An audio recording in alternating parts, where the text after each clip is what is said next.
Hey, it's Matthew Cudmore, and welcome to Story Behind the Stone, a show where we talk service, sacrifice, and story.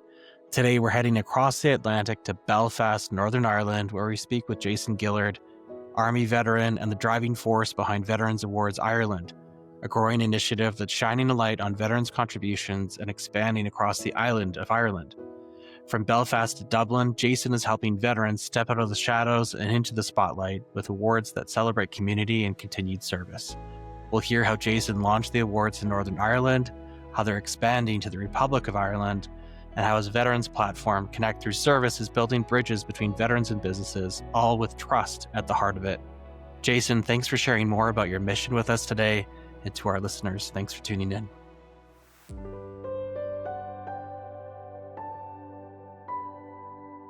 Hello and welcome to Story Behind the Stone, a show where we talk service, sacrifice, and story, connecting you with the individuals, changing the way the world recognizes veterans and working in veterans' causes and commemoration. My name is Matthew Cudmore. I'm joined by my guest today, Jason Gillard, Managing Director, Veterans Awards, Northern Ireland. Jay, it's so great to have you on the show. It's an absolute pleasure to be on your show and to speak to your listeners. Jay, would love to just give some context to our listeners.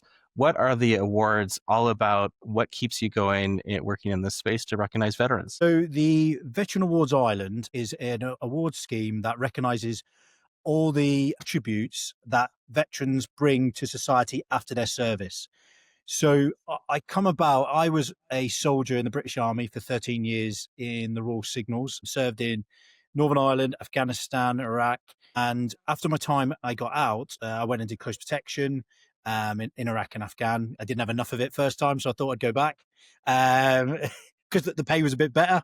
And I ran a business in Northern Ireland. I met a local, your listeners will listen out, and those with keen ears would go, he doesn't sound too Northern Irish, but my ma's from Northern Ireland.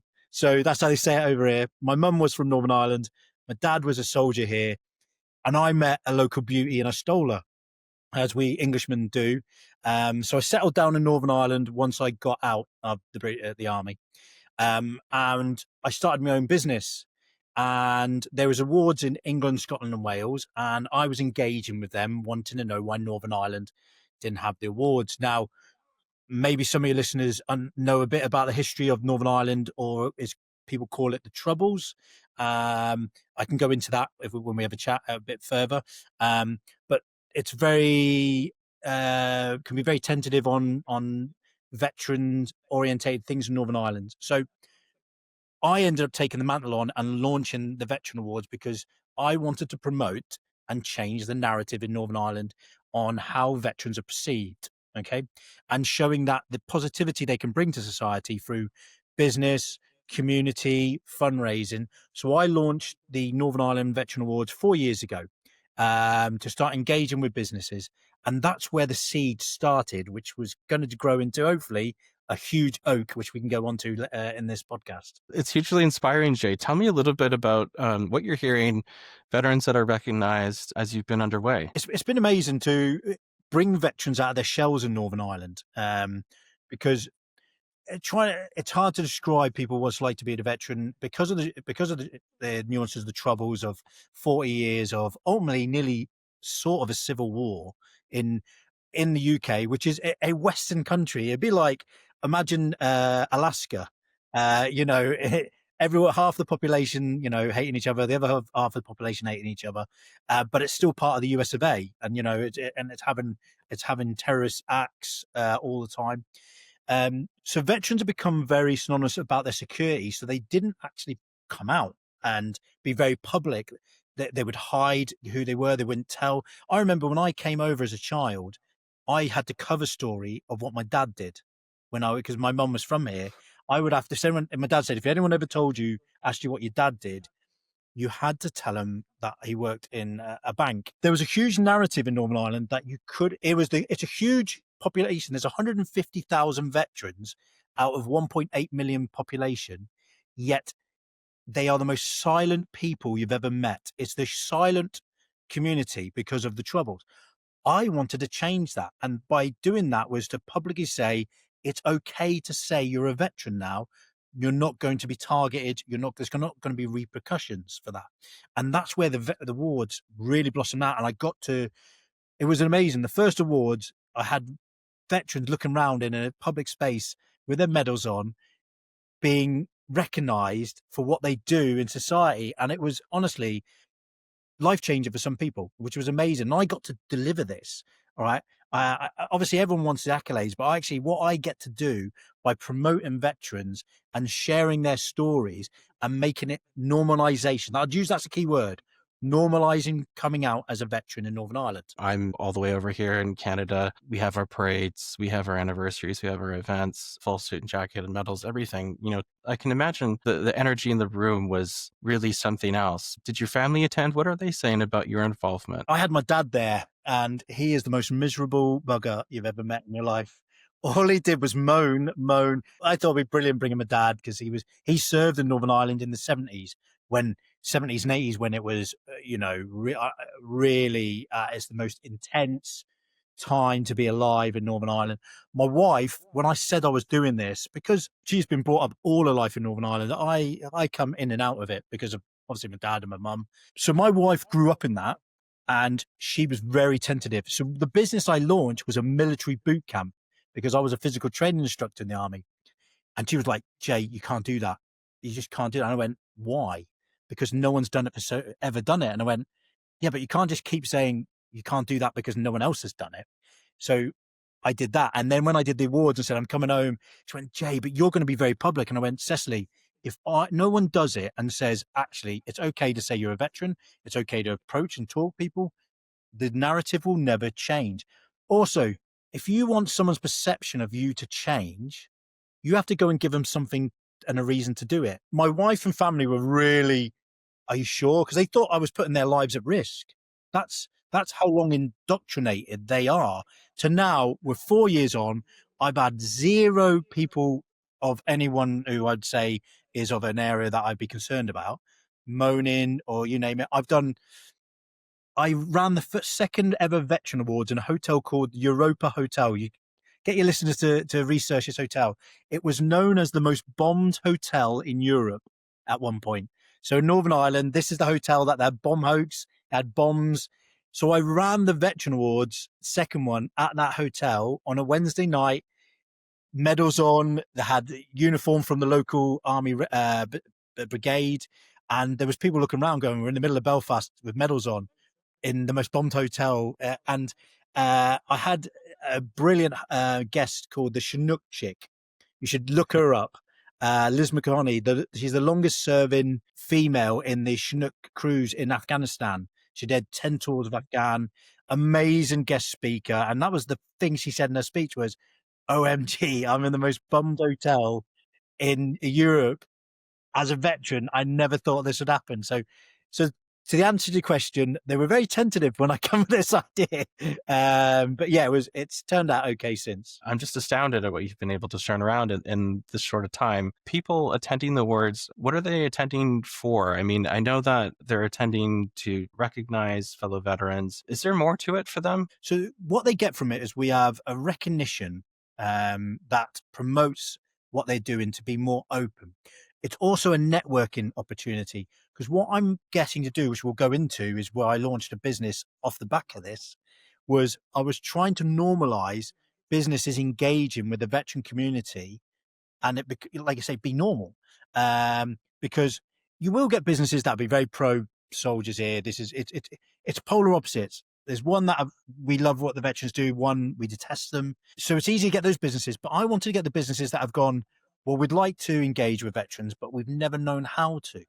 So with the veterans come, they also get to meet people they might not have met and seen for years, get to spend time in an environment they never thought they could do. Like you said, in Canada, even in England, sitting in a pub in England after Remembrance Day, medals on, that's fine. That happens. But here, you really, unless you went back to places called the Royal British Legion, which are clubs that, veterans owe, you couldn't generally go in public and just sit there in all your medals of all your mates that served, having a drink, reminiscing. But they get that opportunity in a public, place because we do it at our big hotel. So they get out of that networking, camaraderie, recognition, and it's pounding that narrative. We're changing it. We've got to change it. We've got to change it. You've got to keep beating that drum, but changing the beat. Because what I found was, for too long, was Einstein said it best: you do the same thing, getting it, expecting different outcome is insanity. So if you want a different outcome, you need to change what you're doing. And that's very much where I looked and went, well, let's change what we're doing, because that's not working. If anything, it's going worse. So let's change the narrative. And honestly, I like to think they get so much from it. Maybe if you ask them, they might say something different. They just say, Jay just makes us come along and buy a ticket to an award. But no, it's been great. Seeing people's faces. Second, one of the most amazing things, the first ever award I ran in Stormont Hotel, which is right opposite Stormont, which is the Parliament building in Northern Ireland. And we had a nominee called Bryan Phillips. Unbelievable lad. amputee. He was in the Irish Guards, lost his legs in Afghanistan. Okay. And when I saw his name was called out, and he stood up, he's got prosthetics, and the emotion, I turned to my wife and I said, that's why I've done this. Honestly, when I saw his emotion, when I saw his face and tears, it was worth every penny to see him go and accept that award. And then I ended up speaking to a friend of his, and he said we were so worried all week whether he was going to win. And honestly, to see his face, WMPT getting up and accepting an award in Northern Ireland, how much it meant to him was unbelievable experience. And I can't buy that. I can't buy that. Subsequently, if he listens to this, he's going to hear. So I try to organise a gift you could not buy for him. So I mentioned Liz McConaughey, the Chinook chick. She was in Afghanistan. There's a lot of the listeners who've been veterans will understand what the MERT is, Medical Emergency Response teams. So they come on the Pedros, is the American one, with the Black Hawks. We had the Chinooks, and she was in Afghanistan when he was there, but didn't pick him up. I had organised an awards last year for the crew that picked him up to surprise him on the awards night, and he couldn't make it. I was devastated. I hadn't told him, but I was like, that's a gift you cannot meet, the people who come and picked you off the ground as a casualty and saved your life. Tell me a little bit about the awards categories. I imagine there's a variety. You've gone over them, but I'd like to hear maybe about one or two that resonate with you. So the awards mirror the English, Scottish, and Welsh awards. Okay. As most of your listeners will know, UK is made up of 4 nations: Northern Ireland, Scotland, England, and Wales. After a while, I wanted to make the awards individual, one more unique to Northern Ireland. So last year, I changed the Inspiration Award to the Channing Day Inspiration Award. Channing Day was one of the only, I think, 2 females from the British forces that died in Afghanistan. So she's such a well-known figure. I approached her mum, and I wanted to make the categories meaningful. So I approached her mum and asked her, said, look, I would like to change the Inspiration Award to the Channing Day Inspiration Award, because this girl had been a Northern Ireland footballer. She'd done gymnastics. She represented the army at football. She was an inspirational soldier. And I approached her mum, and her mum said, anything that keeps my daughter's name alive, I will back. You couldn't.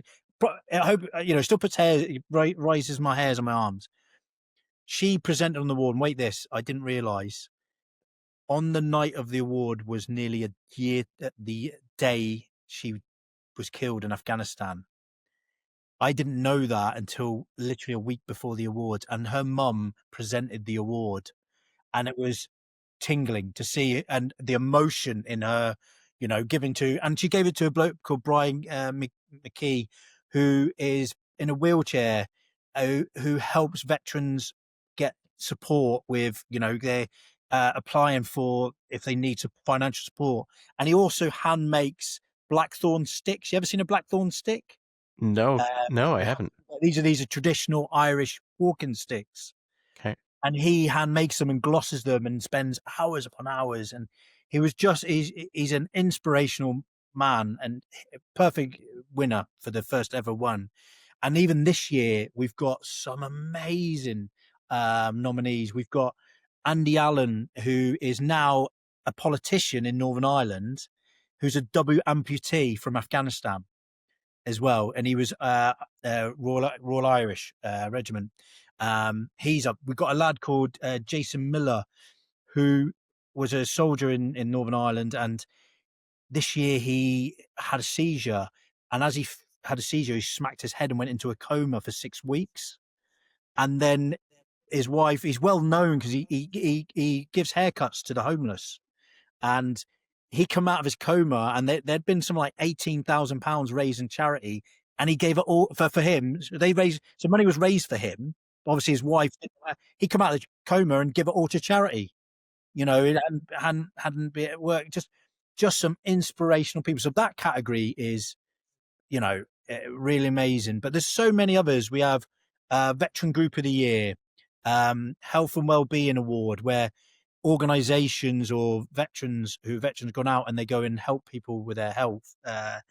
Community Award, the Role Model is a brilliant one. There's so many good role models.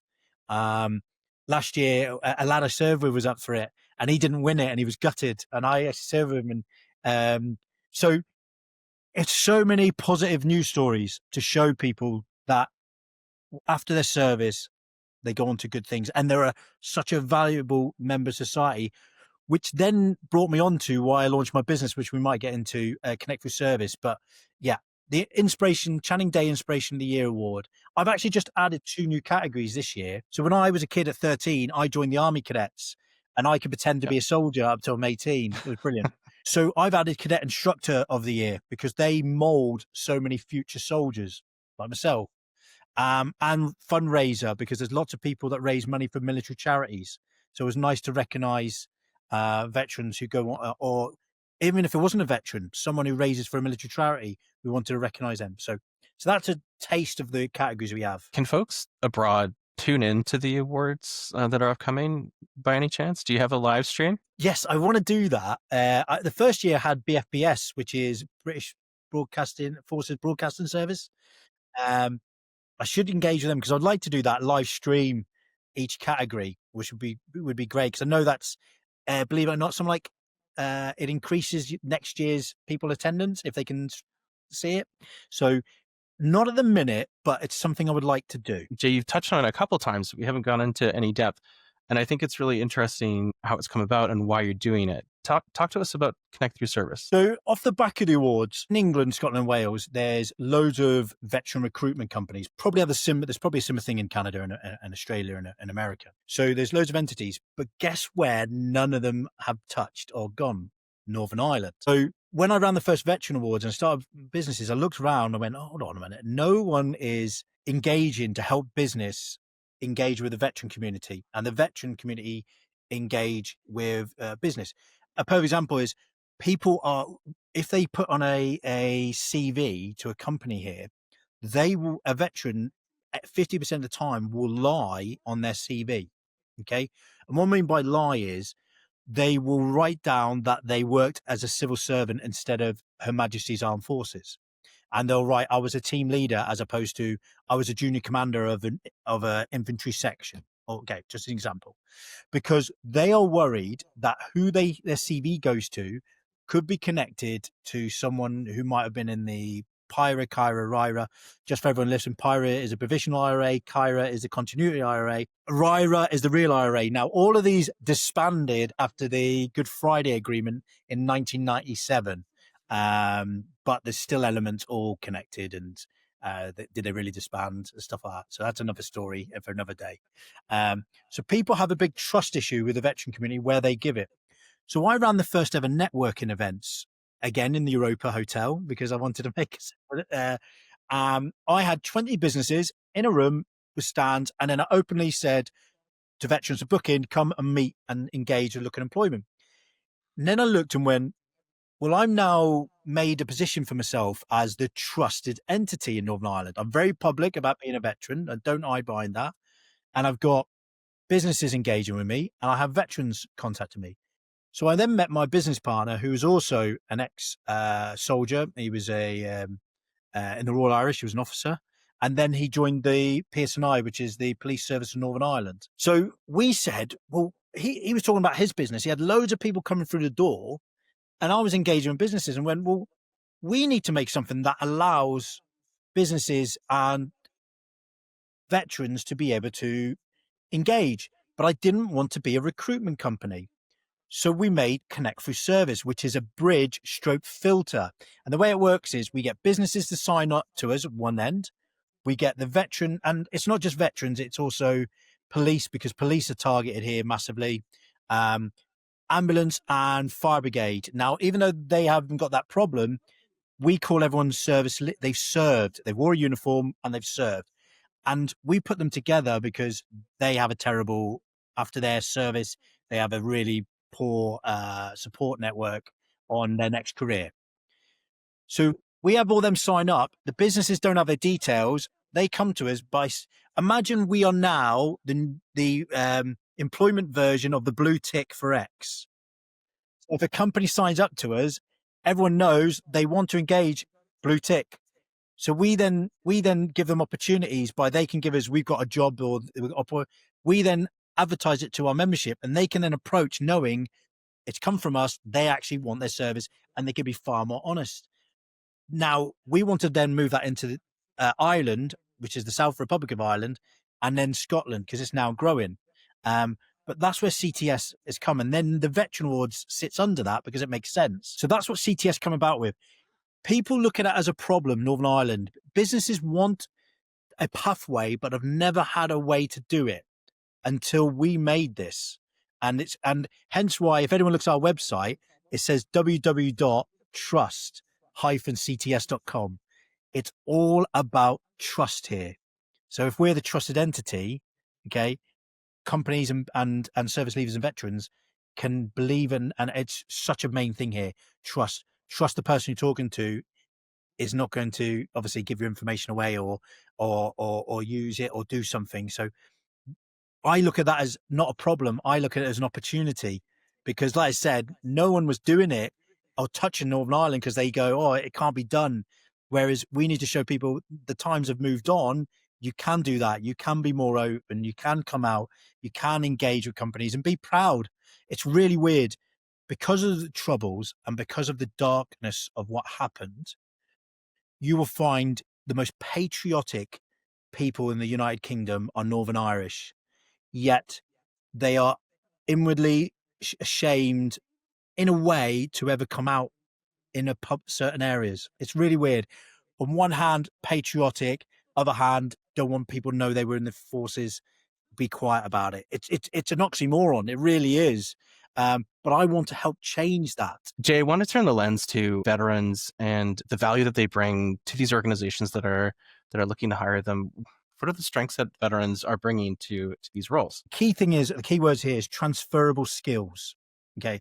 And this is where companies are seeing the huge benefit.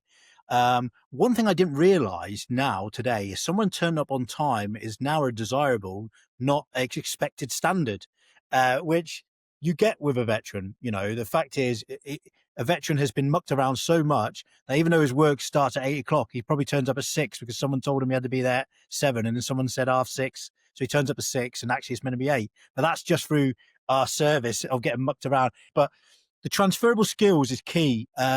The adaptability. We'll look at it this way. Most career path people, I find service people are driven to promote because of the nuances of service. So they have to deliver to get promotion. So when they go in a workplace, they're natural. No, not always, but naturally for me, if I went in somewhere, I'm looking and going, well, okay, what do I have to do because I need to be going up the ladder? And there's a drive that is so intrinsically instilled in you because of your time in the forces that you aspire constantly, because there's more than one rank. But I find the drive, also our ability of, we want it done yesterday, not in 4 weeks' time. Also, we'll be given a job to do without the required skill, tools or anything, and still get the job done. But it's that adaptability that is, you're so sought after. So what we're finding from companies is they're seeing the potential and then training the individual up. Whereas before it was, well, have you got the qualifications? Now they're seeing, well, actually, that bloke we know will be team ethics, we can bang him in the team. He's not going to struggle in that. He's going to understand hierarchy. He's going to understand, control and command. There's instructions, delivery. One thing I think people don't realize in the armed forces, they're great salesmen. I was an instructor, a weapon instructor, physical training instructor. I was a first aid instructor. And most people who serve end up going to do qualifications and instructing. So they have to present. Selling is presenting. It's all about the sales. But there's so many skill sets that veterans don't realize, but now businesses are seeing the opportunity. And it's all about that. Well, we'll take him because we know he can adapt, and we'll train him up, and then we'll get someone who can run our systems, who can outperform. So they're really seeing the benefits massively. And Northern Ireland, I had a meeting today with the head of G4S, which is a huge security company. And he always talks about Northern Ireland. It's the blue elephant in the room. And we are addressing the blue elephant by going, well, if Northern Ireland wants to succeed, it needs to sort this huge problem out. Because like I said, there's about 800 to 1,000 veterans leaving the armed forces every year coming back to Northern Ireland.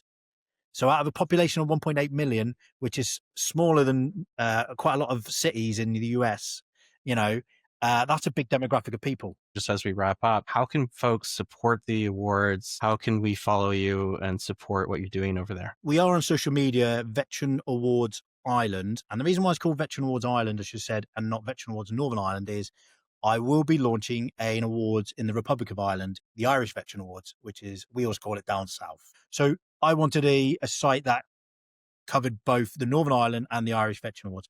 So we're on X, and we're on Instagram and Facebook and LinkedIn, Veteran Awards Ireland. And then also Connect Through Service is on all those platforms as well. How to support, believe it or not, I want to bring the Veteran Awards to the US of A.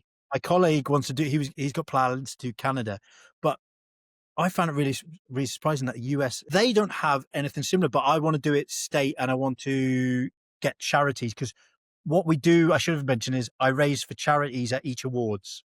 So each award, on the night, we'll raise money and I'll give it to a veteran charity. If you would like to support, come to the awards. We would love you to come. Love you absolutely to come, and how we could help. This year's awards are on the 16th of October. And then next year's will be around the same time, but we're also going to be in 2027 launching the Irish Veteran Awards in Dublin. We'd love them to get involved. Message me, reach out. I would love to, obviously, if American companies wanted to come over. Northern Ireland is an amazing place to start to get involved with, because it has foothold in the UK and a foothold in Europe. But we would love people to attend, come along, message me, get how to get involved. If they would love the concept to come to their state in America, get in touch, because we want to franchise it and give it so they can charities reap from the awards. So watch this space. Get in contact with me, Jason Gillard. I'm on Facebook personally, and obviously we've mentioned all the social media tags and our website, www.veteranawardsIreland.com, and Connect Through Service, which is www.trust-cts, which is Charlie Tango Sierra.com. Jay, I can't thank you enough for coming on the show today, sharing more about everything you're doing over there. It was absolutely brilliant to have you on the show. Really enjoyed the chat. It's just fantastic to know you and to know what you're doing over there to support your community. And thank you for coming on the show.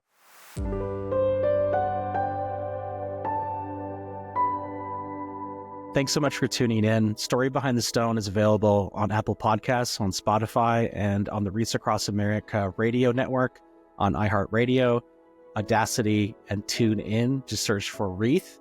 We air every Thursday at 10 a.m. Eastern on the Reach Across Radio network. Thank you for tuning in.